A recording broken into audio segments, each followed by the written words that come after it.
찬송가 200장 함께 찬양하겠습니다.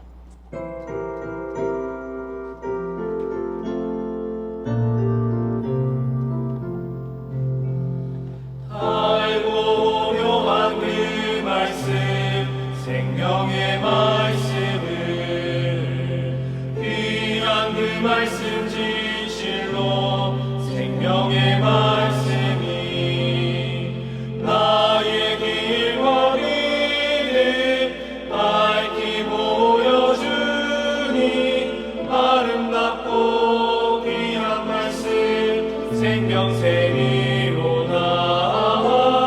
아름답고 귀한 말씀 생명샘이로다. 귀한 주님의 말씀은 내 노래 되도다. 모든 사람을 살리는 생명의 말씀을 값도 없이 받아 생명 길을 가니 아름답고 귀한 말씀 생명샘이로다. 아름답고 귀한 말씀 생명샘이로다. 널리 울리어 퍼지는 생명의 말씀을 밤의 용서와 평안을 골고루 주나니 다만 예수 말씀 듣고 복을 받네. 아름답고 귀한 말씀 생명샘이로다. 아름답고 귀한 말씀 생명샘이로다.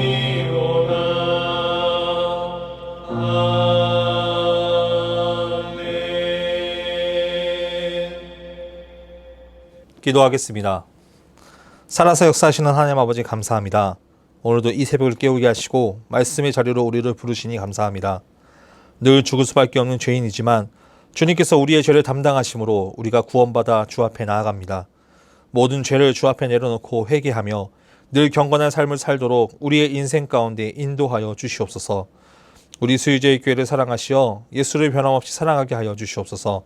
조인서 담임 목사님을 통하여 하시는 모든 일 가운데 함께 하시고 영육 간의 강건함을 허락하여 주시옵소서. 또한 새로운 가나안을 허락하시어 주님께서 인도하신 곳에서 함께 예배함의 기쁨을 누리게 하여 주시옵소서. 우리 성도들 가운데 주님께서 늘 함께 하시고 특별히 추석 명절 기간을 보내고 있습니다. 믿음의 가정으로 바로 세워지지 않는 가정들 가운데 복음이 전해지게 하시고 예수 그리스도의 향기가 풍겨내는 가정 되게 하여 주시옵소서. 지금도 몸이 아파 또 마음이 아파 힘들어하는 성도들이 있습니다. 주님께서 직접 찾아가 주셔서 치유하여 주시고 다시금 주님 전에 나와 예배함의 기쁨을 누리게 하여 주시옵소서. 예수님의 이름으로 기도드립니다. 아멘. 열왕기하 22장. 요시야가 왕위에 오를 때의 나이가 8세라. 예루살렘에서 31년간 다스리니라. 그의 어머니의 이름은 여디다요. 보스가 아다야의 딸이더라. 요시야가 여호와 보시기에 정직히 행하여 그의 조상 다윗의 모든 길로 행하고 좌우로 치우치지 아니하였더라. 요시야 왕 18째 해에 왕이 무슬람의 손자 아살리아의 아들 서기관 사반을 여호와의 성전에 보내며 이르되 너는 대제사장 힐기야에게 올라가서 백성이 여호와의 성전에 드린 은 곧 문 지킨 자가 수납한 은을 계산하여 여호와의 성전을 맡은 감독자의 손에 넘겨 그들이 여호와의 성전에 있는 작업자에게 주어 성전에 부서진 것을 수리하게 하되 곧 목수와 건축자와 미장이에게 주게 하고 또 제목과 다듬은 돌을 사서 그 성전을 수리하게 하라. 그러나 그들의 손에 맡긴 은을 회개하지 말지니 이는 그들이 진실하게 행함이니라. 대제사장 힐기야가 서기관 사반에게 이르되 내가 여호와의 성전에서 율법책을 발견하였노라 하고 힐기야가 그 책을 사반에게 주니 사반이 읽으니라. 서기관 사반이 왕에게 돌아가서 보고하여 이르되 왕의 신복들이 성전에서 찾아낸 돈을 쏟아 여호와의 성전을 맡은 감독자의 손에 맡겼나이다 하고 또 서기관 사반이 왕에게 말하여 이르되 제사장 힐기야가 내게 책을 주더이다 하고 사반이 왕의 앞에서 읽음에 왕이 율법책의 말을 듣자 곧 그의 옷을 찢으니라. 왕이 제사장 hil기야와 사반의 아들 아히감과 미가야의 아들 악볼과 서기관 사반의 왕의 시종 아사야에게 명령하여 이르되 너희는 가서 나와 백성과 온 유다를 위하여 이 발견한 책의 말씀에 대하여 여호와께 물으라. 우리 조상들이 이 책의 말씀을 듣지 아니하며 이 책에 우리를 위하여 기록된 모든 것을 행하지 아니하였으므로 여호와께서 우리에게 내리신 진노가 크도다. 이에 제사장 hil기야와 또 아히감과 악볼과 사반과 아사야가 여선지자 훌다에게로 나아가니 그는 할히스의 손자 디가의 아들로서 예복을 주관하는 살룸의 아내라. 예루살렘 둘째 구역에 거주하였더라. 그들이 그와 더불어 말하매 훌다가 그들에게 이르되 이스라엘 하나님 여호와의 말씀이 너희는 너희를 내게 보낸 사람에게 말하기를 여호와의 말씀이 내가 이곳과 그 주민에게 재앙을 내리되 곧 유다 왕이 읽은 책의 모든 말대로 하리니 이는 이 백성이 나를 버리고 다른 신에게 분향하며 그들의 손의 모든 행위로 나를 경노하게 하였음이라. 그러므로 내가 이곳을 향하여 내린 진노가 꺼지지 아니하리라 하라 하셨느니라. 너희를 보내 여호와께 묻게 한 유다 왕에게는 너희가 이렇게 말하라. 이스라엘의 하나님 여호와가 이같이 말씀하셨느니라. 내가 들은 말들에 대하여는 내가 이곳과 그 주민에게 대하여 빈터가 되고 저주가 되리라 한 말을 내가 듣고 마음이 부드러워져서 여호와 앞 곧 내 앞에서 겸비하여 옷을 찢고 통곡하였으므로 나도 내 말을 들었노라. 여호와가 말하였느니라. 그러므로 보라, 내가 너로 너희 조상들에게 돌아가서 평안히 묘실로 들어가게 하리니 내가 이곳에 내리는 모든 재앙을 내 눈이 보지 못하리라 하셨느니라 하니 사자들이 왕에게 보고하니라. 아멘. 오늘은 열왕기하 22장 11절 말씀을 중심으로 나를 부인하라 라는 제목으로 하나님의 말씀을 전하겠습니다. 다른 사람에게 있어서 나의 약한 부분을 드러내고 남을 높인다는 것은 매우 어려운 일입니다. 특히 자신의 위치가 더 높으면 높을수록 더더욱 그럴 것입니다. 그렇기 때문에 높은 사람일수록 자신의 잘못된 부분을 들키지 않으려고 하고 어떤 수단과 방법을 가리지 않고 있는 그런 모습을 우리는 알고 있습니다. 사실 남의 잘못은 어떻게 되든 상관없지만 나의 잘못을 숨기려 하는 것은 인간의 본성입니다. 오늘은 우리가 기도응답으로 수명을 15년이나 업게 된 선왕 히스기야에서부터 악한 왕 중의 왕이었던 므낫세, 그리고 그의 아들 아몬의 아들 요시야 왕에 대한 이야기입니다. 1절 말씀을 보면 이렇게 기록합니다. 요시야가 왕위에 오를 때의 나이가 8세라 예루살렘에서 31년간 다스리니라. 그의 어머니의 이름은 여디다요 보스갓 아다야의 딸이더라. 아멘. 요시야가 왕위에 오를 때 고작 8살이었습니다. 그런데 그가 다스린 기간은 31년 동안입니다. 그리고 요시야는 아합을 따랐던 할아버지 므낫세 왕과 아버지 아몬 왕과는 다르게 다윗을 본받아 여호와의 신앙에 전념하며 죄악으로 더럽혀진 나라를 정화시키려고 노력했습니다. 그런데 이해가 되지 않는 것이 있습니다. 할아버지와 아버지를 보면 악한 왕이었고 본인이 보기에도 잘한 모습을 보면 악한 모습으로 나아갔을 것입니다. 그리고 8살에 왕이 되었다라고 하면 그 전에는 분명 선과 악을 구분할 때입니다. 그렇게만 본다면 요시야가 악한 것만 보고 자랐고 악한 왕이 될 가능성이 더 높았습니다. 그런데 그는 죄악으로 더럽혀진 나라를 정화하려고 노력했습니다. 그 이유는 어머니 여디다를 통해서입니다. 요시야가 8살 때 왕위에 오랐을 때 혼자 왕위를 제대로 이어받아 일하기는 어려웠을 것입니다. 그렇기 때문에 섭정을 뒀어야 되는데 그 섭정이 바로 엄마 여디다였을 것입니다. 아다야의 딸은 역대기 말씀을 보면 레위 지파 찬양하는 사람에서 나옵니다. 결국 요시야는 아버지로서의 악한 왕의 모습을 배우기보다는 제사장의 딸 어머니의 가르침을 받아 왕위에 오르게 된 것입니다. 2절 말씀에 보면 요시야가 여호와 보시기에 정직히 행하여 그의 조상 다윗의 모든 길로 행하고 좌우로 치우치지 아니하였더라. 요시야는 여호와 보시기에 정직을 행하였습니다. 그 말은 사람의 눈치를 보지 않고 우상 숭배도 하지 않았습니다. 또 다른 나라를 보지도 않고 그냥 곧게 하나님만을 정직히 행하고 다윗의 모든 길로 행하며 살아갑니다. 그리고 말씀에 보면 좌우로 치우치지 않았다고 말합니다. 왕의 자리에서 있으면 얼마나 많은 이야기가 나오겠습니까? 이런저런 이야기를 듣고 왕을 이용하려는 신하들도 있고 자신의 주장이 왕 앞에서 펼쳐져서 권력을 얻으려고 하는 그런 일들이 비일비재할 것입니다. 그런데 요시야 왕은 그런 말에 휘둘리지 않았습니다. 요시야가 다른 말들에 휘둘리지 않고 좌우로 치우치지 않았던 이유는 바로 하나님만 붙잡고 나아갔기 때문입니다. 그렇게 요시야는 핵심이 되는 일들을 합니다. 바로 성전을 수리하는 것이었습니다. 할아버지 므낫세와 또 아버지 아몬의 때에 성전은 너무나도 많이 망가져 있었습니다. 그냥 뭐 부서지고 그런 것이 아니라 우상으로 가득했습니다. 성전의 모습은 다 온데간데 없고 이방신들의 자리가 되어버렸습니다. 그래서 요시야는 그 성전을 성전답게 하기 위한 일들을 하게 됩니다. 그런데 그때 8절 말씀에 대제사장 힐기야가 서기관 사반에게 이르되 내가 여호와의 성전에서 율법책을 발견하였노라 하고 힐기야가 그 책을 사반에게 주니 사반이 읽으니라. 아멘. 여호와의 성전에서 율법책을 발견합니다. 그런데 생각해 보면 성전에서 율법책을 발견했다는 것이 신기한 일일까요? 당연한 일입니다. 우리가 교회에 오면 항상 예배당 뒤에 있는 것이 무엇입니까? 비치용 성경입니다. 그만큼 교회 안에 성경이 가득합니다. 이처럼 성전 안에 율법책이 가득하다는 것은 당연한 일입니다. 그런데 이렇게 말씀에 기록할 정도면 성전에서 율법책이 신기할 정도라는 것입니다. 그만큼 성전은 이미 망가질 대로 망가진 상태입니다. 그렇게 율법책을 들고 왕에게 뛰어옵니다. 힐기야가 사반에게 율법책을 주고 그것을 읽게 합니다. 그때 11절에 왕이 율법책의 말을 듣자 곧 그의 옷을 찢으니라.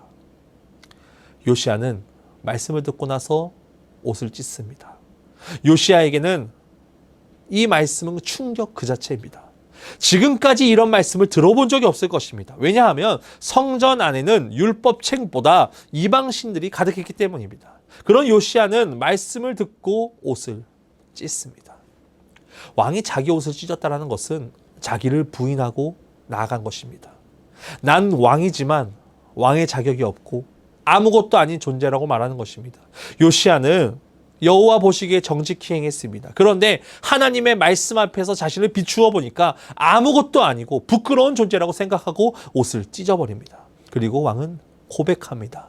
13절 말씀에 너희는 가서 나와 백성과 온 유다를 위하여 이 발견한 책의 말씀에 대하여 여호와께 물으라.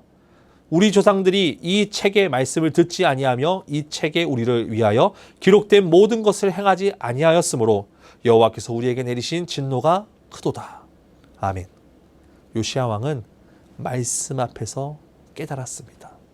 말씀이 없었기에 악하게 살았던 것을 알게 됩니다. 그리고는 말씀에서 다시 출발하기로 마음먹습니다. 유다 말기에는 이런 일들을 찾아보긴 좀 어렵습니다. 자기를 부인하는 모습은 없습니다. 일방적으로 왕들은 하나님이 전혀 와닿지 않았을 것입니다. 요시야의 아들 여호야김이 하나님의 말씀을 읽어주도 그는 두루마기를 그냥 면도칼로 찢어 불에 던져버립니다. 요시야는 옷을 찢고 회개하며 나아갔지만 그 아들은 말씀을 찢고 불에 던져버립니다.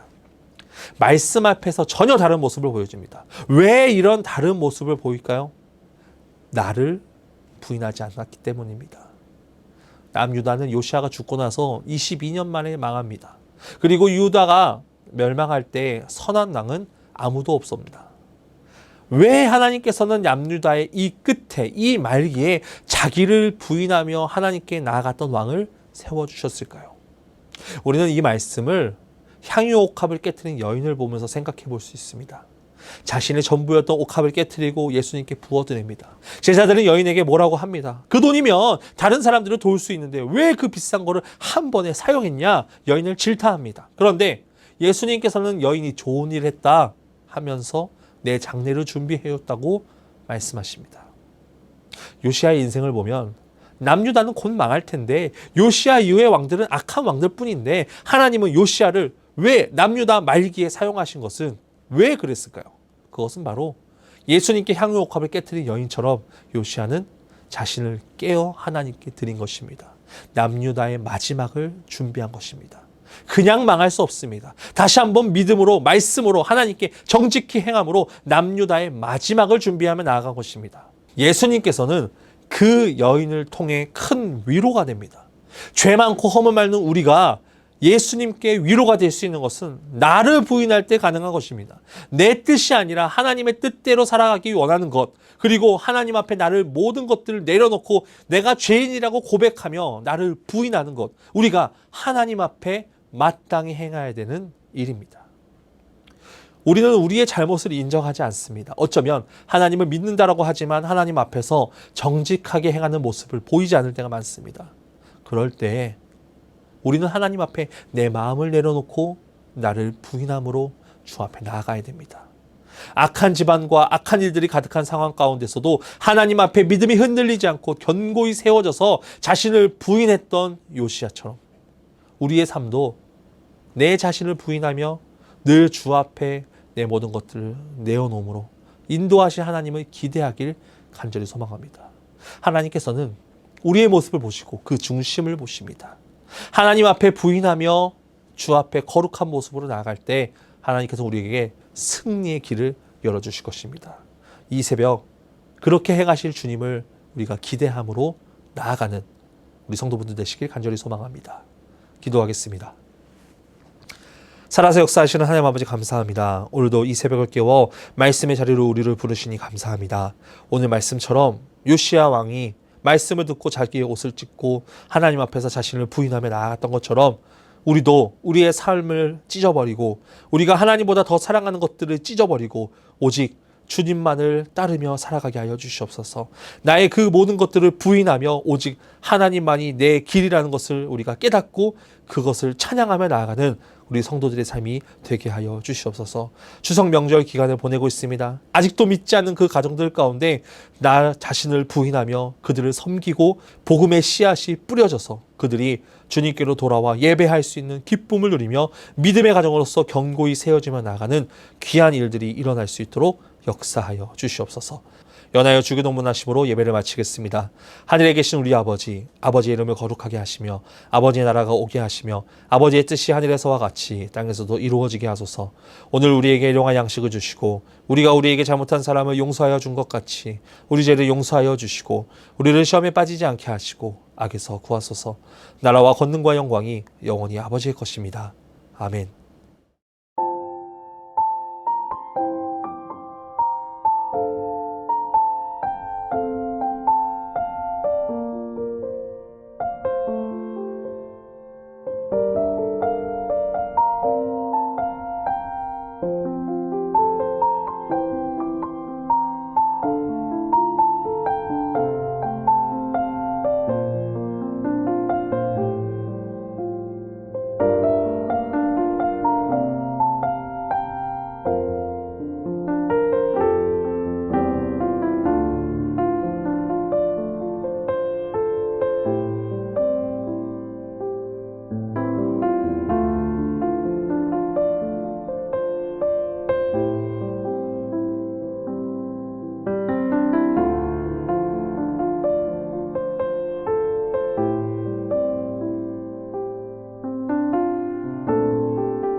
you